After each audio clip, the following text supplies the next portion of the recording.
신앙생활에 있어서 우리가 반드시 기억하고 잊지 않을 게 있어요. 그게 뭐냐면 하나님의 뜻을 따라가는 겁니다. 이게 굉장히 중요해요. 하나님의 뜻과 나의 뜻이 다르면 어떻게 될까?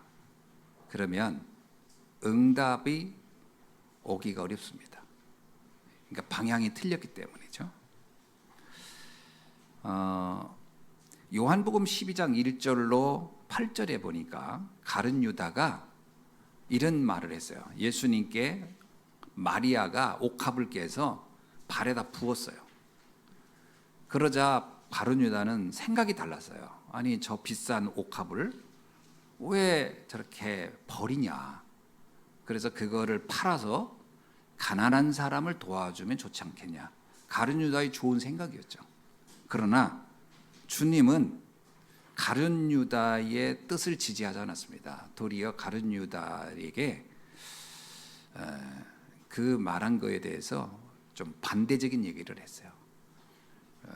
가난한 사람은 나중에 얼마든지 도와줄 수 있는데 지금 이 마리아가 옥합을 깨서 나에게 부은 거는 단지 옥합을 허비한 게 아니고 나의 죽음을 준비하는 것이다. 그러면서 이 대속의 은혜를 아는 여자의 행위다. 이렇게 얘기한 거고요. 가룟 유다는 난 대속 그거 중요하지 않고요. 이 옥합 깨가지고 어려운 사람 돕는 게 더 중요하다고 생각해요. 이렇게 한 거예요. 가룟 유다의 생각이 나쁘다 할 수는 없어요. 근데 하나님의 의도와 달랐던 거죠. 그러니까 하나님의 뜻을 모르면 좋은 일을 하거나 또 나름대로 훌륭한 일을 한다고 생각해도 사실은 별 의미가 없는 겁니다. 마태복음 16장 21절로 23절에 보면은 예수님께서 제자들에게 이런 말을 해요. 내가 아마 좀 있으면 십자가에 죽고 그래서 너희들을 위해서 내가 십자가에 죽어야 될 것 같다. 이런 얘기를 하니까 베드로가 선생님 그렇게 할 수 없습니다. 선생님이 그렇게 죽어서는 안 됩니다. 그러면서 베드로는 주님의 그 십자가의 사건에 대하여 거부합니다. 그러자 예수님이 이렇게 얘기하죠. 네가 사단의 일을 돕는구나. 그러면서 사단아 물러가라 이런 얘기를 해요. 그러니까 베드로는 제자로서 당연히 선생님을 도와야 되고 선생님의 죽음을 그걸 막고 싶죠. 그건 인간적인 굉장히 중요한 태도라고 봅니다. 그러나 하나님의 뜻은 그게 아니었어요. 그러니까 이게 내가 아무리 좋은 생각을 가졌다 하더라도 이게 하나님 뜻이 아닌 경우는 의미가 없다. 사무엘의 어머니 한나가 간절히 기도를 했어요. 근데 간절히 기도했는데 응답이 없었어요. 왜 그랬냐? 자신이 한을 가지고 기도했어요. 아픔을 가지고. 그거 해결해 주세요. 그랬는데 응답이 없었어요. 왜냐? 하나님의 뜻이 거기 있지 않았어요. 어느 날 한나는 생각을 바꿨어요. 내 아픔이 문제가 아니고 하나님의 계획이 문제겠구나. 그래서 나시린이라는 언약을 잡고 기도했어요. 우리는 어떤 착각을 많이 하게 되냐면 문제를 만날 경우가 있거든요. 그럼 문제를 해결하려고 자꾸 그래요. 또 문제를 피하려 하거나. 그러나 하나님은 그 문제를 해결하거나 피하는 것보다 더 중요한 걸 하기를 원해요. 그게 뭐냐면 문제 속에 하나님이 하려는 의도를 찾아내기를 원하고 하나님의 그것을 통해 사실은 하나님의 뜻을 찾기를 원한다라는 겁니다. 이게 굉장히 중요합니다. 그 쇼펜하워라는 학자가 있거든요. 아마 들어보셨죠? 쇼펜하워 유명한 철학자입니다. 이 쇼펜하워가 이런 말을 했어요. 동물은 고통을 피하려 하고 식물은 태양을 향하여 살려고 한다. 이제 그게 본능이라는 거예요. 근데 인간은 고통을 분석하고 의미를 찾아서 성장하는 것이며 빛의 의미를 추적하고 물어서 성장하려는 사유하는 존재다. 이렇게 얘기했어요. 그러니까 인간은 그냥 본능 따라 움직이면 안 된다는 거예요. 그거는 이제 동물들이나 식물들은 그렇게 한다는 거예요. 문제 오면 피하고 배고프면 잡아먹고. 그러나 인간은 그렇게 살면 안 된다는 거예요.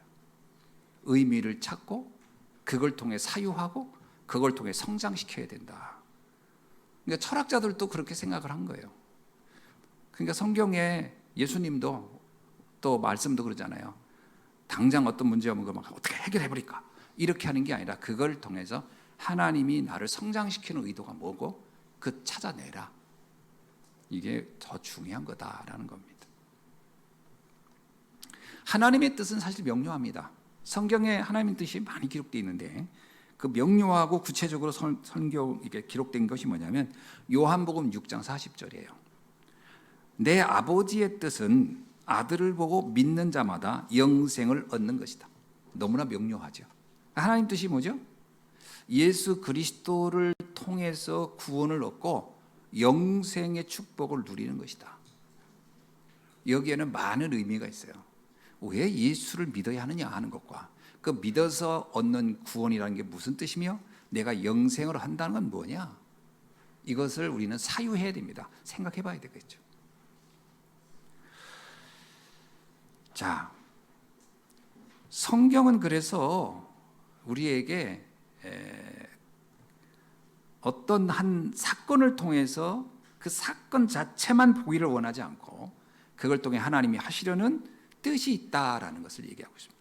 오늘 본문의 사도행전 4장은 어떤 사건이냐면요, 성전 미문의 안진뱅이가 치유된 사건이에요. 그 치유된 사건으로 일어난 여러 가지 일들이 일어났어요. 그것 때문에 예루살렘에 있는 사람들은 야, 예수 이름이 대단하구나 하는 사람도 있었고, 또 반대로 예수 이름을 가지고 저렇게 하는 것에 대해서 거부감을 가지고 못하게 해야 되겠다 하는 사람도 있었고, 이제 거기에 이제 제자들의 또 그 제자들을 갖다 이렇게 구속해가지고 이제 너희들이 정말 이 예수 그리스도 이름으로 다시는 이걸 하지 말아라 이런 말도 있었고, 이제 그런 일들이 일어난 중에 오늘 사도행전 4장은요 최초의 종교 재판이 있었던 거예요. 종교 재판의 일회가 바로 오늘 사도행전 4장입니다.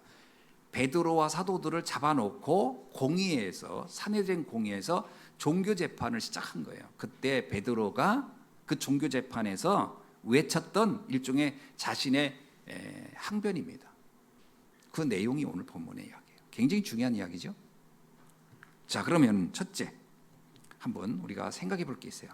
1절로 7절까지 읽어보면 어떤 이야기냐면 예수 그리스도의 이름으로 안진뱅이를 치유한 사건에 대하여 거부감을 가진 사람들, 그거에 대해 분노하는 사람들의 모습이 쫙 나옵니다. 그러니까 이들이 재판을 주도한 거죠. 당시에 이 재판 자체를 주도하는 세력이 있었어요. 그 사람들이 사두개인이었어요. 사두개인이 이 재판을 주도했는데 이 사두개인들의 특징이 있었습니다. 이들에게 망대가 하나 있었는데 이 사두개인은 무슨 일을 했냐면요, 대제사장을 이들이 역임했어요. 오늘날로 말하면 뭘까요?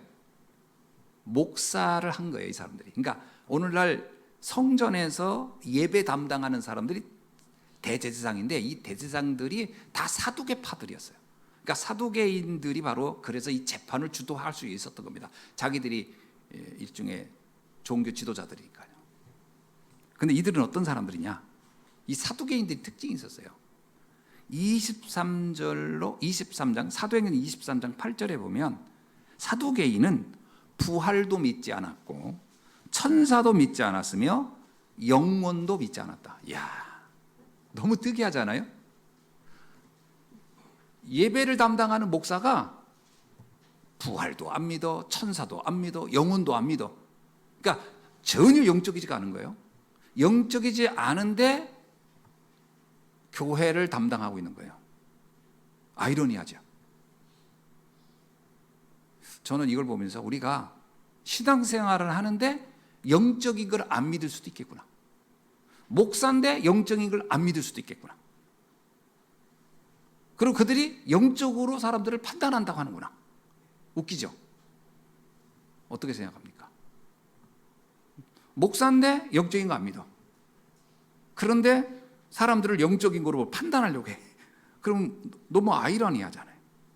성도들이 분명히 영적인 성도, 여러분 영적인 세계를 믿는 사람들이냐. 근데 성도가 영적인 걸 안 믿어. 그리고 막 영적인 얘기를 해. 그럼 얼마나 아이러니합니까? 사두개인들이 그랬다는 거예요. 이 사람들은요, 십자가에서 죽으면 죽었지 죽은 자가 어떻게 부활했냐.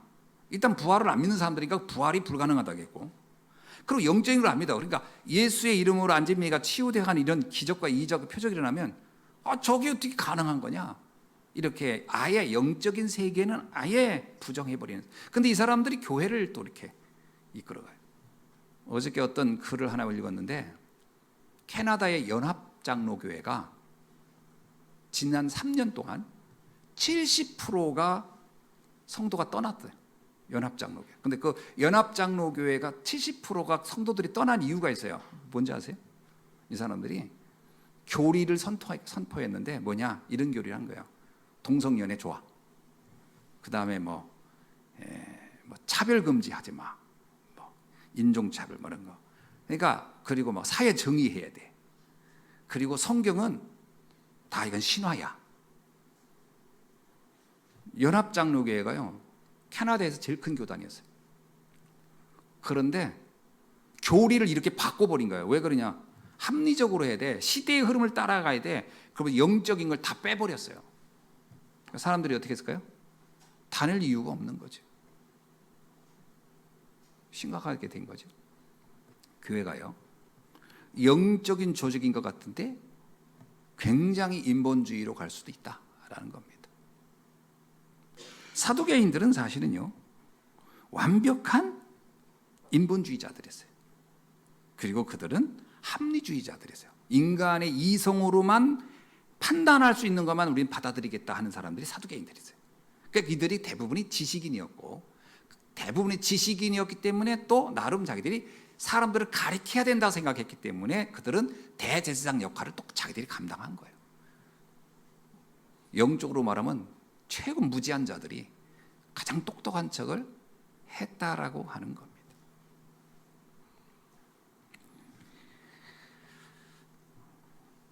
그래서 오늘 본문에서 왜 베드로 요한을 재판에 붙였냐? 너희들이 왜 영적인 걸 해? 그것이 이들의 재판 의도였던 것이죠. 그래서 이들은 사람들에게 자꾸 규범, 양심, 선행 이런 것만 강조한 거죠. 우리가요, 이게 틀린 건 아닌데 이게 나쁜 건 아니죠. 근데 이게 인간의 삶에서 전부가 아닙니다. 인간은 영적인 존재이면서 육신적인 존재이면서 혼적인 존재예요. 인간은 전인적인 존재거든요. 인간은 영적인 세계도 알아야 되고 정신의 세계도 알아야 되고 육신의 세계도 알아야 되는 거예요. 이걸 전체가 통합적이어야 돼요. 근데 사두개인들은 영적인 거를 싹 빼버린 거죠. 그래서 문제가 왔다고 볼 수 있습니다. 그래서 베드로 요한이 체포된 겁니다. 물질 세계만 믿는 사람들이 영적 세계를 믿는 이들을 지배하려고 했고요. 전 세계는요, 인류의 역사는 엄밀하게 말하면 두 분류의 싸움이었다라고 봐도 돼요. 영적 세계를 믿는 것과 물질 세계만 믿는 사람들 사이에 어떤 면에서는 공존하는 듯 하더만 역사는 끊임없는 갈등과 투쟁의 역사다, 이렇게 보면 되겠죠. 자, 그리고 7절에 보니까 뭐라고 나오냐면 사도들을 가운데 세우고 묻되 너희가 무슨 권세와 누구의 이름으로 이 일을 행하였느냐라고 이렇게 이제 고발하는 내용입니다. 이게 무슨 뜻일까요? 이게 종교재판의 주제거든요. 너희가 도대체 무슨 권세와 무슨 누구의 이름으로 이 안진뱅이를 이렇게 세운 거냐라고 따진 거예요.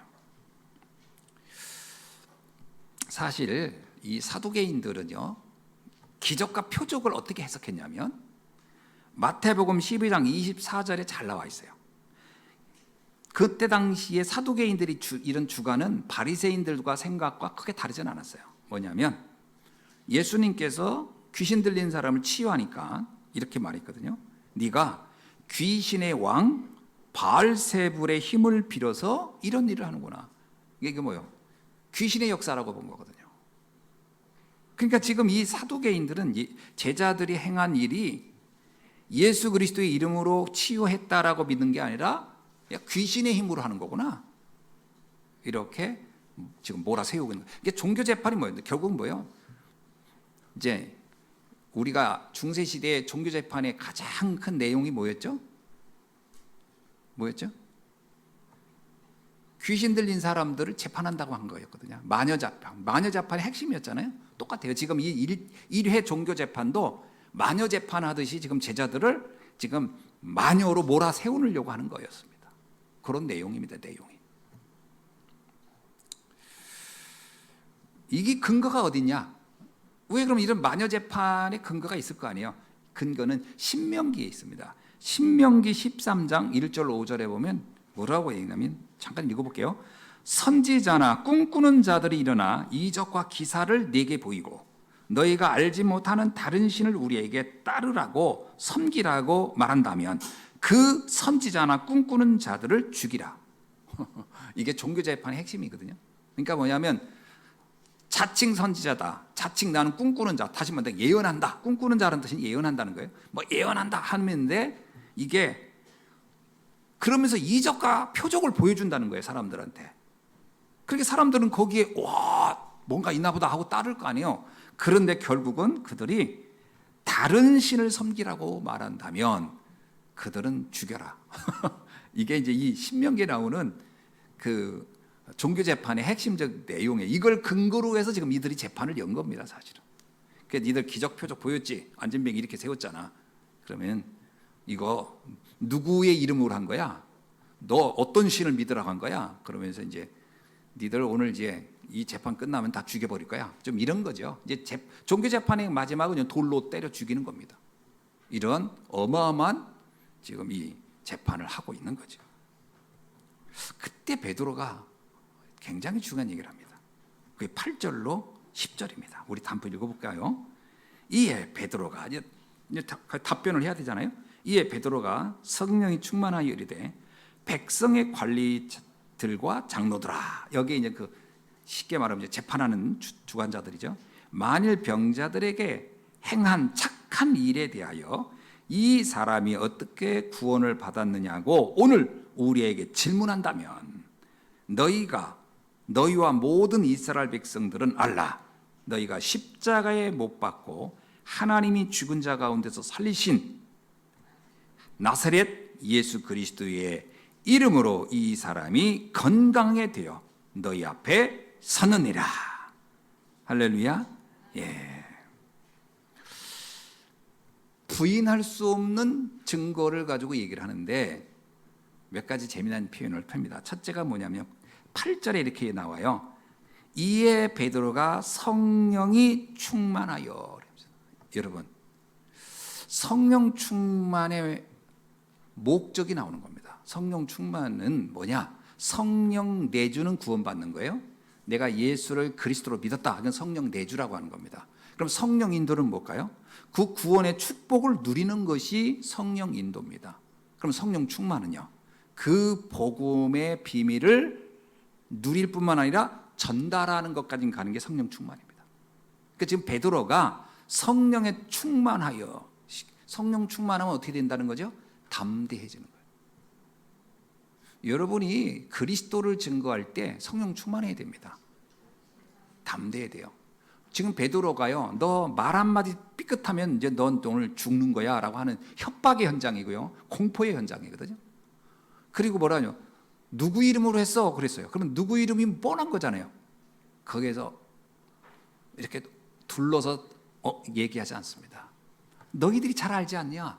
너희들이 십자가에 매달아 죽였던 그 예수 그리스도의 이름으로 내가 선포한 거다. 담대하게 얘기합니다. 사실 이 말은 목숨을 걸고 한 거예요. 복음을 전하는데 끝까지 연연해가지고 여기서 어떻게 좀 말을 이렇게 비꿔가지고 이렇게 살아나야지 이런 게 아니고 담대하게 성령에 충만하여 담대하게. 그죠? 한 번 죽는 건데 복음을 위해서 죽지 뭐. 베드로가 이렇게 딱 담대하게 해버린 거예요. 나중에 이제 사람들이 베드로의 말을 듣고 충격받습니다. 뭐라고 나오냐면 재미난 게 저기 뒤에 그 13장에 나오는 13절에 나오는데 그는 본래 학문이 없는 범인인데 어떻게 이렇게 말을 잘할까? 이런 얘기가 나와요. 그러니까 뭐냐면 저렇게 담대할 수 있냐? 왜 이렇게 무서움이 없지? 저런 일개 갈릴리의 어부가 이제 뭐 이런 얘기겠죠. 성령 충만, 복음의 비밀을 증거하는 힘입니다. 신앙생활이 힘이 있어야 돼요. 여러분, 영적 힘이라는 게 막 이렇게 주야 삼창 크게 하고 이게 아니고, 어떤 위험 앞에서도, 어떤 방해 앞에서도, 어떤 협박 앞에서도 내 믿음을 지킬 수 있는 힘입니다. 내 믿음을 고백할 수 있는 힘이 있어야 돼요. 아멘. 그러니까 이런 힘이 없으니까 그냥 조짐만 보여도, 그죠? 어떤 나한테 조금 피해가 올 것 같은 조짐만 보여도 다 사람들이 흔들려 버려요. 그리고 어떤 사람 막 손절하고 먼저 떠나버려. 옛날에 베드로가 그랬잖아요. 성령 충만하지 않을 때 어땠죠? 야, 너도 예수의 제자지? 그랬더니 막 손절하잖아요. 막 나 저 사람 알지도 못한단 말이야. 내 저런 인간을 내가 언제야? 왜 나를 저 사람하고 엮으려가냐고 그러면서 난리 쳤던 게 베드로였어요. 왜? 성령 충만하지 않은 거예요. 힘이 없는 거예요. 영적 힘이 하나 없는 거예요. 오늘날 우리가 성도들이 영적 힘이 없잖아요. 그러면 조금만 불편한 게 오잖아요. 힘든 게 오지. 싹 무너져 버려요. 영적인 힘이 있어야 돼요. 성령에 충만하여다. 그 다음에요, 9절에 보니까 병자에게 일어난 일을 뭐라고 표현하죠? 그에게 만일 병자에게 행한 착한 일에 대하여, 표현이 기가 막히죠. 이거는 의도적인 답변입니다. 이건 착한 일이라는 거예요. 이 착한 일의 의미가 뭐냐면요, 좋은 일 이런 의미가 아니에요. 착한 일의 의미가 어디 있느냐면 빌립보서 1장 6절에 보면 이런 말이 있습니다. 너희 안에서 착한 일을 행하시는 이가 그리스도 예수의 날까지 이루실 줄을 우리는 확신하노라. 착한 일의 주체는 뭐냐? 하나님이에요. 하나님은 악한 일을 한 적이 없어요. 그러면 귀신이 착한 일을 하겠냐? 귀신은 악한 일을 하지. 그러니까 착한 일이냐 악한 일이냐 이 개념이 뭐죠? 누가 이 주체, 이 치유의 주체가 누군지를 아느냐라는 말을 선포하는 거예요. 베드로가요, 착한 일을 행하시니, 이렇게 해서 이건 착한 일이야. 그럼 이건 하나님이 행하신 일이다. 그러니까 이 사도개인과 바리새인이 할 말이 없는 거예요. 아니, 하나님이 했다고? 이렇게 되는 거죠. 여러분, 복음 안에서 일어나는 모든 일은 착한 일인 줄로 믿습니다. 그러면 치유된 것만 착한 일입니까? 전 그렇지 않다고 봐요. 예를 들면 요셉에게 일어난 일들이 있잖아요. 요셉이 형들의 미움을 받아서 노예로 팔려갑니다. 또 사울왕이 갑자기 이유 없이 다윗을 죽이려고 합니다. 억울한 일이죠. 이 억울한 일입니다. 이게 악한 일일까요? 착한 일일까요? 주체가 누구죠? 마귀입니까? 사실 주체는 하나님이 허락한 일이에요. 잘 보세요. 내가 복음 안에서 일어나는 일들이 영적인 눈을 가지고 잘 보셔야 돼요. 뭐가 착한 일이고 뭐가 악한 일인가. 때로는 고난이 온다? 그럼 예수님이 십자가에 질 때 예수님이 십자가 억울하게 누명석을 죽잖아요. 그럼 악한 일입니까? 착한 일입니까?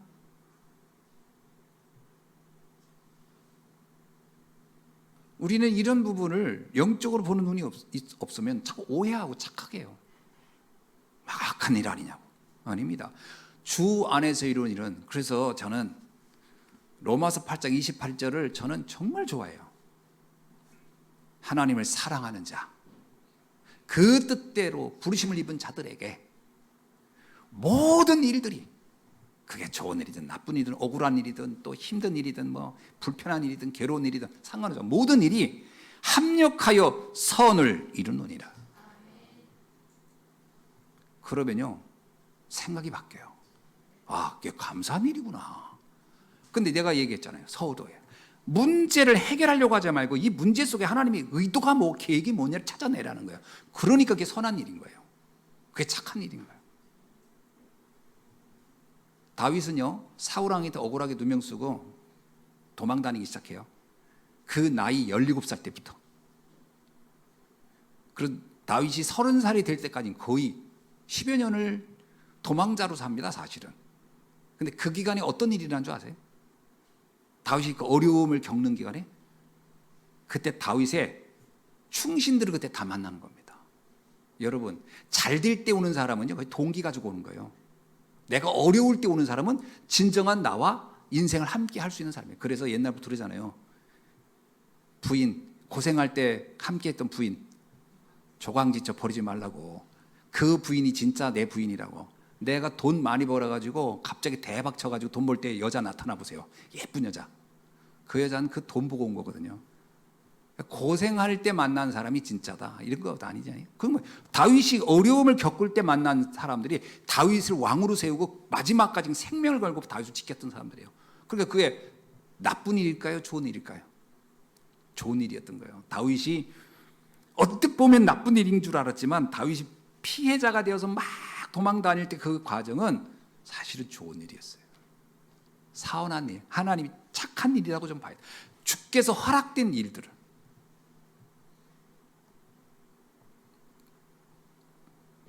그러면서 10절로 11절에 담대하게 합니다. 예수 그리스도의 이름으로, 나사렛 예수 그리스도의 이름으로. 이게 굉장히 중요합니다. 그 이름으로 했다는 얘기는 뭐예요? 그 이름이 갖는 권세가 있는 거예요. 왜 예수 그리스도의 이름의 권세가 불치병자, 절대 불가능한 또 해결할 수 있었을까요? 이유는 그 이름이 하나님과 동등한 권세를 가졌기 때문에 가능합니다.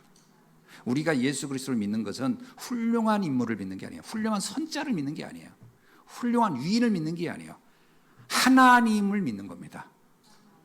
우리에게 어떤 렘넌트가 묻더라고요. 목사님, 어떤 때는 하나님을 믿는다 했다, 어떤 때는 예수님을 믿는다 했다.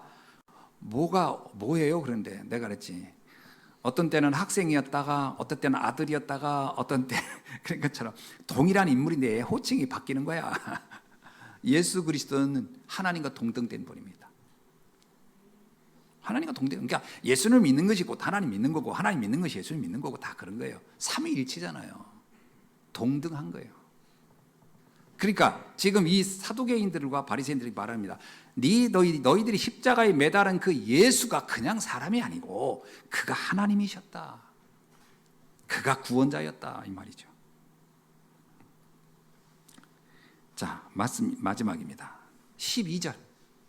인류의 유일한 구원자. 베드로가 외치고 싶었던 것은 여기에 있습니다. 베드로의 최고의 베드로의 답은 이 12절에 있는 거예요. 우리 다 같이 읽어볼게요. 다른 이로서는 구원을 받을 수 없나니 천하 사람 중에 구원을 받을 만한 다른 이름을 우리에게 주신 일이 없음이었더라. 아멘. 오직 한 분, 오직 유일한 구원자, 그분이 바로 예수 그리스도다, 이 말을 하는 거거든요. 자, 다른 이로서는 구원을 받을 수 없다, 이 말이 뭐예요? 다른 구원자가, 또 제2의 구원자가 존재할 수 없다, 이 말이에요. 아무리 뛰어나도 그가 훌륭한 사람이거나 뛰어난 사람일 수는 있으나 그리스도일 수는 없습니다. 오직 그리스도는 한 분밖에 없어요. 다른 이로서는 구원을 얻을 수 없어요. 다른 어떤 것으로 창세기 3장 문제를 해결할 수 없어요. 다른 어떤 것으로 인간의 근본 문제를 해결할 수는 없어요. 근본 문제를 해결할, 죄와 사단과 지옥의 심판을 해결할 수 있는 분은 딱 한 분밖에 없어요. 그게 오늘 본문 베드로가 외치고 있는 겁니다. 그러면서 이어서 이렇게 말, 천하 사람 중에 구원을 받을 만한 다른 이름을 주신 일이 없음이니라. 세상에 훌륭하고 뛰어난 사람이 많습니다. 석가모니라는 분, 훌륭한 분이죠. 또 우리가 알고 있는 공자, 또 저 모슬렘들이 그렇게 섬기는 마호메도 다 뛰어나고 훌륭한 사람이 맞습니다. 그러나 그리스도는 될 수 없습니다. 그리스도는 오직 한 분, 예수 그리스도 외에는 인간의 근본 문제, 인간의 운명을 바꿔줄 수 있는 사람은 없다라는 겁니다. 예수 그리스도 외에 다른 구원자가 있다고 한다면 그야말로 그거는 하나님에 대하여 가장 큰 죄를 짓는 것이다. 사람들은 오직 예수 그리스도 하면 독선이라고 자꾸 하거든요. 독선이 아닙니다. 유일성이지. 유일한 것과 독선은 달라요. 비슷한 걸 두 개를 놓고 난 이것만 옳다고 생각해, 그건 약간 독선일 수 있죠. 그러나 유일한 걸 놓고 이것만 금이야, 금색을 칠한 거 2개 놓고서 이것만 금이야 라고 하면 그게 독선이 아니죠. 그 유일한 거죠. 금은 유일한 겁니다. 그러나 비슷한 구리 중에도 구리의 순도가 따라 다를 수 있겠죠. 그 구리 순도가 따라 쭉 다르는데 어떤 거 놓고 이것만 금이야, 아니 이것만 구리야 그러면 그거는 독선일 수 있겠죠. 그러니까 비슷한 걸 놓고 하나가 옳다 그런 건 독선이지만 완전 다른 거예요. 예수가 그리스도라고 하는 건 독선이 아닙니다. 유일성이지. 구원을 얻는 길은 하나밖에 없어요. 예수 그리스도를 믿는 것밖에 없습니다. 그래서 예수님 말이죠. 요한복음 14장 6절에서 예수께서 이르시되 내가 곧 길이요 진리요 생명이니 나로 말미암지 않고는 아버지께 올 자가 없느니라. 하나님께 가는 길이 여러 개가 아니에요. 종교다원주의가 그게 문제입니다. 종교다원주의가 길이 여러 개라는 거예요. 그렇지 않습니다. 유일한 길, 오직의 길입니다. 자, 말씀을 맺습니다. 오직 복음이 되어지는 성도에게 나타난 특징이 있어요. 첫째가 뭐냐? 인간의 근본 문제에 대해서 심각성을 안다는 거예요. 여러분, 왜 예수 그리스도여야 되냐, 왜 오직 예수여야 되냐 할 때에 그 전제가 있어요. 그게 뭐냐면 인간의 근본 문제입니다. 인간에겐 다른 많은 문제가 있을 수 있어요. 돈 없는 것도 문제고, 건강이 안 좋은 것도 문제고, 성격 이상한 것도 문제고, 다양한 문제가 있을 수 있지만, 그러나 그런 문제들은 다 부분적인 것이고 때로는 변화무쌍하고 또 회복되는 경우도 너무 많습니다. 그런데 절대로 바뀔 수 없는 문제가 있어요. 그 인간의 근본 문제, 하나님 떠난 문제, 하나님에 대해 불신앙한 문제. 이 문제를 해결하는 길은 딱 하나밖에 없어요. 예수 그리스도입니다. 그래서 그걸 우리는 오직을 이해한 사람의 영안이라고 합니다. 영안은 이 근본 문제가 깨달아지는 거예요. 근본 문제를 아는 사람은 다른 사소한 문제 때문에 그렇게 괴로워할 수도 없고 그렇게 힘들어하지 않습니다. 심지어는 베드로처럼 지금 죽음이 가까이 왔는데도 그거에 대해서 그렇게 심각하게 생각 안 합니다. 그래, 죽으면 죽지 뭐. 왜냐? 그거보다 더 심각한 문제로부터 해방된 거에 대해서 알았기 때문에. 오직 이해된 사람은 진짜 심각한 문제가 뭔지를 안다. 심각한 문제의 핵심이 뭐죠? 영원한 문제예요. 일시적인 문제가 아니고 영원한 문제라니까. 자, 두 번째입니다. 진짜 오직이 된 사람의 특징은요, 복음의 그 가치 외에 다른 것들은 그렇게 중요하게 보이지 않는다는 데 있습니다. 빌립보서 3장 8절, 그리스도 알고 난 이후에 다른 것들은 너한테 그렇게 중요하지 않아 라고 해요. 그리고 그러니까 중요하지 않다고 여기니까 그 반대적인 태도가 나오는 게 뭐냐? 데살로니가전서 5장 16절로 18절입니다. 항상 기뻐하고 쉬지 않고 기도하게 되고 범사에 감사하게 되고, 이게 오직이 된 사람의 태도입니다. 여러분, 이거 어려운 것 같잖아요. 어떻게 사람이 항상 기뻐하고 쉬지 않고 기도하고 범사에 감사합니까? 라고 하는데 이렇게 이해하면 돼요. 여러분이 누군가를 너무 좋아하면 다 좋게 보이고 24 생각나게 되고 그리고 생각만 해도 기쁘고 그렇게 되죠. 그겁니다. 너무 좋아하는 게 없는데 항상 기뻐하고 쉬지 않고 기도하고 범사에 감사해 그러면 짜증이 나요. 그거 엄청 짜증납니다. 그거. 피곤하게. 근데 너무 좋아하면 그렇게 돼요. 제가 우리 목사님들하고 같이 다녀보면 목사님들이 손자 손녀 사랑이 범사에 감사하고 쉬지 않고 기도하고 항상 기뻐하는 것 같아요. 그 먼 나라에서도 막 아이들 그냥 애들이 할아버지 하면 그 목소리만 들어도 막 입이 여기에 걸려. 그리고 막 그 손자들이 그 주일날 여기서 율동하는 게 나왔어요. 한번 이렇게 율동. 내가 볼 때는 애기니까 귀엽지만 잘하진 않잖아요. 애기 귀엽지. 목사님 뭐라는 줄 알아? 나는 한반도에서 이렇게 잘하는 애를 본 적이 한반도에서 이렇게 잘하는 애를 본 적이 없다는 거예요. 그냥 다 좋아 보이는구나 라고 느낀 거예요. 그 24 되는 거예요. 그 쉬운 거예요. 아주 쉬운 거예요. 그리고 쉬운 건 행복한 거예요. 그거. 그렇게 되더라고요. 오직이 되면 그렇게 되는 겁니다. 그리스도에 대해서 감사하고 기쁘고 기도가 되어지고 그렇게 되는 거예요. 마지막. 그래서 우리의 삶이 어떻게 되냐? 이 그리스도 말하고 싶어서 근질근질하는 거예요. 여러분, 사람이 너무 좋은 걸 가지고 있으면요, 말하고 싶어서 근질근질합니다.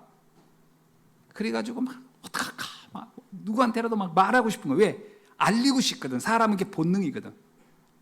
그래서 내 안에 있는 거 네게 주노니. 그걸 누가 시켜서 하는 게 아니에요. 그냥 막 말하는 거예요. 예수 그리스도 믿어봐. 너무 좋아. 여러분 혹시 전도할 때 그렇게 한 적 있어요? 예수 그리스도 너무 좋은데 한번 좀 제발 좀 들어봐봐. 이렇게 제발 좀 난 너무 좋더라고. 그러면 듣는 사람이 자기는 안 믿어줘도 아, 얘 사람 진짜 좋은가 보다 이러거든요. 근데 예수 한번 믿어봐. 그거 좋대. 그럼 뭐라 해서 니나 믿어라 니나. 사람이 말하는 걸 보면서 그 사람이 중심을 알거든요.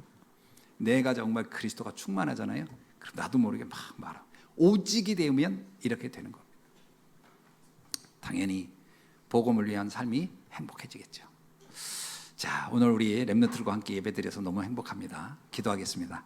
하나님 감사합니다. 오늘 오직의 증인이 된 우리 예수 함께 모든 성도님들이 되도록 축복해 주옵소서.